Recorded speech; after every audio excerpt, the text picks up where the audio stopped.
Optimis menang pra-peradilan, kuasa hukum Peggy, kalau tak menang berarti hukum negeri ini kacau balau. Pengadilan Negeri Bandung kembali menggelar sidang pra-peradilan terhadap Peggy Setiawan dalam kasus pembunuhan Vina dan Eki, pada hari ini, Jumat, tanggal 5 Juli tahun 2024. Sidang pra-peradilan hari ini dilakukan dengan agenda penyerahan kesimpulan dari pihak Peggy dan Polda Jawa Barat, Jabar, terkait gugatan pra-peradilan Peggy berdasarkan sidang-sidang kemarin.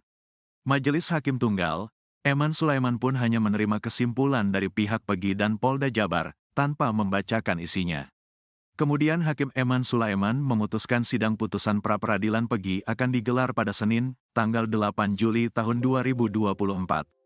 Sidang dilanjutkan Senin pukul 9 waktu Indonesia Barat, dengan agenda pembacaan putusan pra-peradilan, kata Hakim Eman dalam tayangan Breaking News Kompas TV, Jumat, tanggal 5 Juli tahun 2024.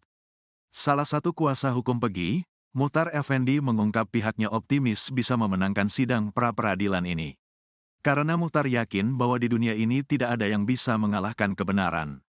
Insya Allah sejak kita memasukkan gugatan pra-peradilan di Pengadilan Negeri Bandung, kita sangat optimis untuk memenangkan pra-peradilan ini.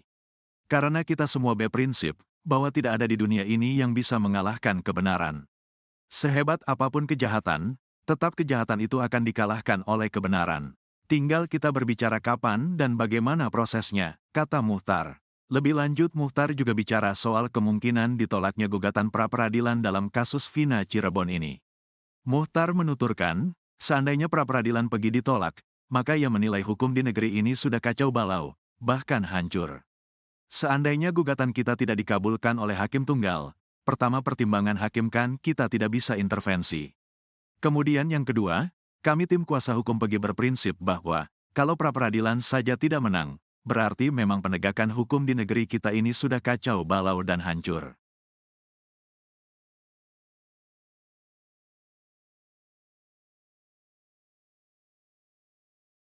Vina Cirebon. Momen itu terjadi saat saksi ahli pidana dari Universitas Jayabaya Jakarta, Prof. Suhandi Cahaya, menjelaskan soal prosedur penetapan tersangka. Sidang ini dilaksanakan di PN Bandung, Jalan LLRE Marta Dinata, Rabu, tanggal 3 Juli tahun 2024. Saat itu, tim kuasa hukum Peggy selaku pemohon, menanyakan kepada Suhandi soal kliennya yang diduga jadi korban salah tangkap oleh Polda Jabar selaku termohon. Ahli, saya mau bertanya. Sebelumnya Polda Jabar mengeluarkan ciri-ciri DPO Peggy Setiawan. Namun orang yang ditangkap justru tidak sesuai dengan ciri-ciri yang dikeluarkan. Liga Akbar akan hadiri sidang Peggy Setiawan bakal bicara beda dengan BAP. Liga Akbar, satu saksi dalam kasus pembunuhan Vina Cirebon, akan memberikan keterangan jujur pada sidang pra-peradilan hari ketiga di Pengadilan Negeri Bandung, Rabu, tanggal 3 Juli tahun 2024. Kasus Vina Cirebon, Polda Jabar tolak gugatan pra-peradilan Peggy Setiawan. Telah masuk ke pokok perkara, menjadi satu di antara alasan Polda Jabar menolak gugatan pra-peradilan Peggy Setiawan, tersangka pembunuhan Vina Cirebon dan Eki. Diketahui, Peggy Setiawan ditetapkan sebagai tersangka kasus pembunuhan Vina Cirebon dan Eki yang terjadi pada 8 tahun silam. Disebut sebagai buronan selama 8 tahun, akhirnya Peggy ditangkap jajaran kepolisian pada Selasa, tanggal 21 Mei tahun 2024, pukul 18.28 waktu Indonesia Barat. Jajaran Polda Jabar menangkap Peggy di Bandung tanpa perlawanan. Sedianya, sidang pra-peradilan Peggy Setiawan dijadwalkan digelar Senin, tanggal 24 Juni tahun 2024, di Pengadilan Negeri Bandung. Namun, hakim pun terpaksa menunda hingga Senin, tanggal 1 Juli tahun 2024, lantaran pihak termohon dalam hal ini Polda Jabar mangkir. Kuasa hukum Polda Jawa Barat menolak semua dalil gugatan pra-peradilan Peggy Setiawan, tersangka kasus Vina dan Eki di Cirebon, pada 2016. Penolakan disampaikan kuasa hukum Polda Jabar saat lanjutan sidang pra-peradilan dengan agenda mendengar jawaban dari termohon Polda Jabar terhadap gugatan kuasa hukum Peggy di Pengadilan Negeri Bandung, Jawa Barat, Selasa, tanggal 2 Juli tahun 2024. Bahwa termohon menolak dengan tegas seluruh dalil-dalil yang disampaikan pemohon dalam permohonan pra-peradilan. Kecuali apa yang secara tegas termohon akui kebenarannya, ujar seorang kuasa hukum Polda Jabar. Kuasa hukum Polda Jabar menilai gugatan yang dilakukan Peggy Setiawan telah memasuki pokok perkara. Padahal, berdasarkan pasal 2 ayat 2 Peraturan Mahkamah Agung Nomor 4 Tahun 2016, pemeriksaan pra-peradilan terhadap permohonan tidak sahnya penetapan tersangka hanya menilai aspek formil, yaitu apakah ada paling sedikit 2 alat bukti yang sah dan tidak memasuki materai perkara. Dalam jawabannya, kuasa hukum Polda Jabar juga menjabarkan terkait penanganan kasus tersebut pada 2016 hingga akhirnya 8 orang ditangkap dan dijadikan tersangka.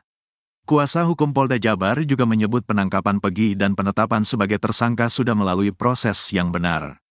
Pada tanggal 21 Mei tahun 2024, dilakukan gelar perkara penetapan tersangka atas nama Peggy Setiawan alias Perong. Dan sepakat Peggy jadi tersangka karena sudah didapatkan lebih dari 2 alat bukti yang cukup, ujar seorang kuasa hukum Polda Jabar.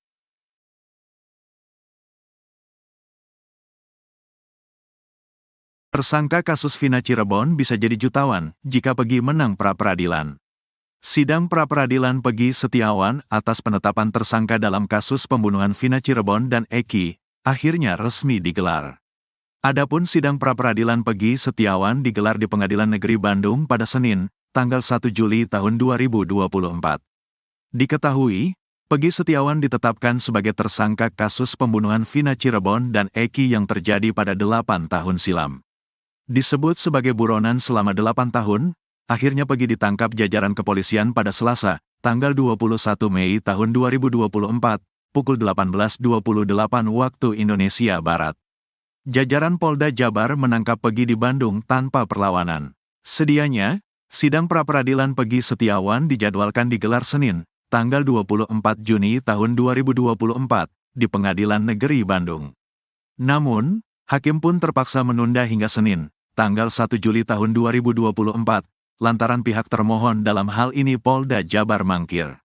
Peggy Setiawan, tersangka kasus Vina Cirebon, bakal menjadi jutawan jika berhasil mengalahkan Polda Jawa Barat di sidang pra-peradilan. Kini, Peggy Setiawan tengah berupaya membuktikan diri, jika dia bukan pelaku yang membuat Vina dan Eki tewas. Pria yang berprofesi sebagai kuli bangunan itu sebenarnya sudah mendapat simpatik publik. Sebagian masyarakat berkeyakinan jika Peggy Setiawan merupakan korban salah tangkap Polda Jawa Barat. Bukan tanpa alasan, sebab Peggy Setiawan pada saat peristiwa Vina dan Eki tewas, dia tengah bekerja sebagai kuli bangunan di Bandung.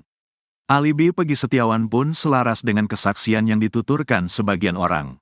Dapat ganti rugi. Sementara itu, jika Peggy Setiawan dinyatakan tak bersalah, maka anak dari Kartini berpotensi menjadi jutawan. Peggy Setiawan berhak mendapat uang kompensasi. Hal ini dijelaskan pada Peraturan Pemerintah Nomor 92 Tahun 2015 yang mengubah Peraturan Pemerintah Nomor 27 Tahun 1983 tentang pelaksanaan Kitab Undang-Undang Hukum Acara Pidana, KUHAP. Dalam aturan itu, terdapat ketentuan yang mengatur hak tersangka untuk mendapatkan ganti rugi atas penahanan yang salah. Pasal 95 KUHP menegaskan bahwa tersangka berhak atas ganti rugi apabila penahanan yang dilakukan terhadapnya terbukti salah. Nominal ganti rugi yang diberikan bervariasi, mulai dari Rp500.000 hingga Rp100 juta. Jumlah ini bisa lebih besar jika penahanan tersebut menyebabkan cacat atau kematian. Pembayaran ganti rugi ini dilakukan oleh Menteri Keuangan.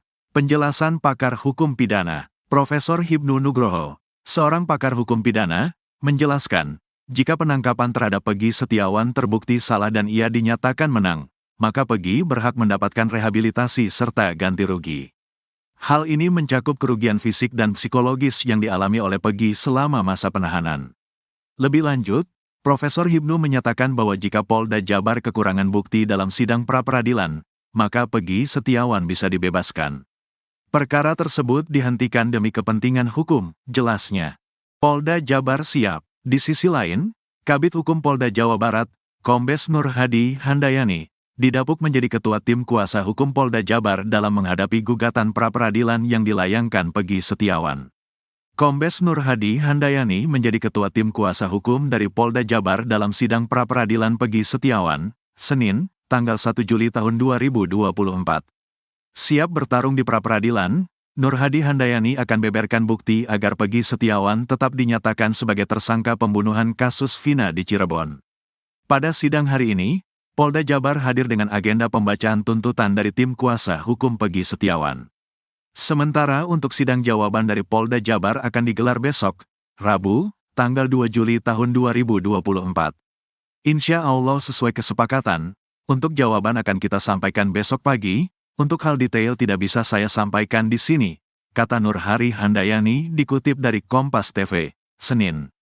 Meski meminta jawaban disampaikan besok, ia menegaskan bahwa Polda Jabar sudah siap menjawab tuntutan dari kuasa hukum Peggy Setiawan.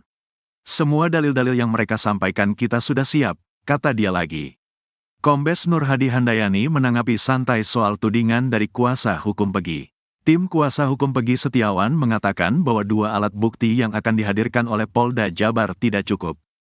Sebab, Polda Jabar hanya memiliki 2 alat bukti berupa dokumen dan saksi ahli saja. Berbeda dengan tim kuasa hukum Peggy yang mengaku punya saksi fakta. Kalau dia menyatakan 2 alat bukti gak cukup, terserah mereka. Itu hak mereka untuk menyampaikan, kata dia lagi. Nur Hadi pun optimis pihaknya bisa membuktikan keterlibatan Peggy di kasus Vina Cirebon. Kami sangat siap menunjukkan alat bukti yang telah dilakukan oleh tim penyidik Polda Jabar, jelasnya. Untuk alat bukti, kata dia, akan disampaikan di persidangan pada Kamis, tanggal 4 Juli tahun 2024. Ia mengklaim alat bukti yang akan mereka bawa yakni berupa dokumen dan keterangan dari saksi ahli. Kemudian mereka akan tampilkan untuk saksi dan ahli, kita juga akan sampaikan untuk dari ahli. Kita akan bantah dalil-dalil mereka. Dari Polda saksi ahli aja, 1 orang, ungkapnya. Sementara itu, kuasa hukum Peggy Setiawan, Tony RM mengaku akan menunjukkan bukti DPO yang dikeluarkan oleh Polda Jabar. Di mana menurut dia, Peggy Setiawan yang ditangkap sebagai tersangka ini berbeda dengan ciri-ciri yang diumumkan kepolisian. Itu akan kami jadikan bukti bahwa DPO Peggy, perong rambut keriting, tinggi 160, tinggal di Banjarwangunan. Yang ditangkap ini rambutnya tidak keriting, Peggy Setiawan ini lurus, alamatnya di Kepompongan. Umurnya DPO 32 2024, Peggy baru 28 tahun, jelas dia.